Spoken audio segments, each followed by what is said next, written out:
Hello friends, welcome back to my channel Creator Priya with Law. If you're new viewer, please subscribe my channel for more videos. तो friend आज start करते हैं section 53 criminal procedure code का, जो कि बात करता है examination of accused by medical practitioner at the request of police officer. It means कि पुलिस अधिकारी के अनुरोध पर चिकित्सक द्वारा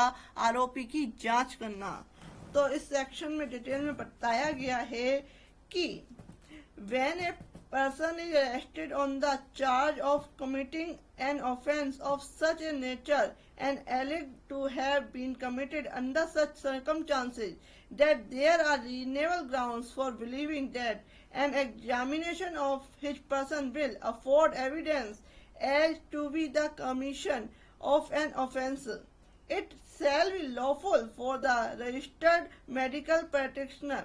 acting at the request of police officer not below the rank of sub-inspector and for any person acting in good faith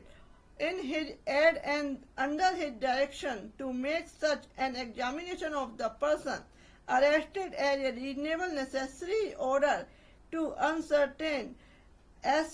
the facts which may afford such evidence and to use such force is reasonably necessary for that purpose. It means कि जब कोई व्यक्ति ऐसे अपराध करने के आरोप में गिरफ्तार किया जाता है जो ऐसी प्रकृति का है या जिसका ऐसी परिस्थितियों में किया जाना अविकथित है कि यह विश्वास करने का उचित आधार है कि उसकी शारीरिक परीक्षा ऐसे अपराध किए जाने के बारे में साक्ष्य प्रदान करेगी, एविडेंस देगी, तो ऐसा पुलिस अधिकारी की जो उप निरीक्षक की पंक्ति से नीचे का ना हो,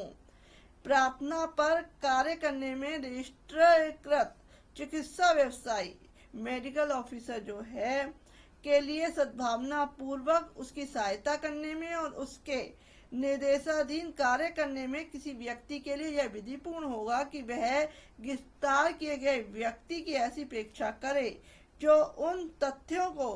जो ऐसा साक्ष्य प्रदान कर सके अब निश्चित करने के लिए उचित रूप से आवश्यक हो और उतना बल प्रयोग करे जितना इस प्रयोजन के लिए उचित रूप से आवश्यक है। इट मीन्स कि जब कभी इस धारा के अधीन किसी स्त्री की शारीरिक परीक्षा की जानी है तो ऐसी शारीरिक परीक्षा केवल किसी महिला चिकित्सक के द्वारा ही रजिस्ट्रीकृत जो चिकित्सा व्यवसायी है उसके द्वारा ही की जाएगी और उसके द्वारा ही उसका क्या है परीक्षण किया जाएगा। इसका जो एक्सप्लेनेशन दिया हुआ है कि इस धारा में यह धारा 53A एंड 54 में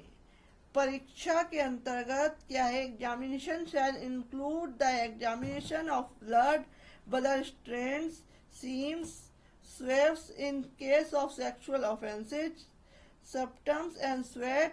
hair samples and fingernail clipping, by the use of modern and scientific technology, including DNA profiling and such other tests which the registered medical practitioner thinks necessary in the particular case. परीक्षा में खून के धब्बे, semen, लैंगिक अपराधों की दशा में स्वाब, थूक या स्वाब, बाल के नमूने और उंगलियों के नाखूनों की कतरनों को आधुनिक और वैज्ञानिक तकनीकियों से जिसके अंतर्गत डीएनए प्रोफाइल करना भी है, प्रयोग द्वारा परीक्षा और ऐसे अन्य परीक्षण जिसमें रजिस्ट्रीकृत चिकित्सा व्यवसायी किसी विशिष्ट मामले में आवश्यक समझता है सम्मिलित होंगे। नेक्स्ट है कि registered medical practitioner means a medical practitioner who professional any medical qualification as defined in clause H of section 2 of the Indian Medical Council Act 1956 and whose name has been titled in the state medical register। जो राष्ट्रीयकृत चिकित्सा व्यवसायी से वह चिकित्सा व्यवसायी अभिप्रेत है जिसके पास भारतीय चिकित्सा परिषद अधिनियम 1956 की धारा 2 के खंड जा में यथा परिभाषित किसी चिकित्सीय आता है और जिसका नाम राज्य चिकित्सा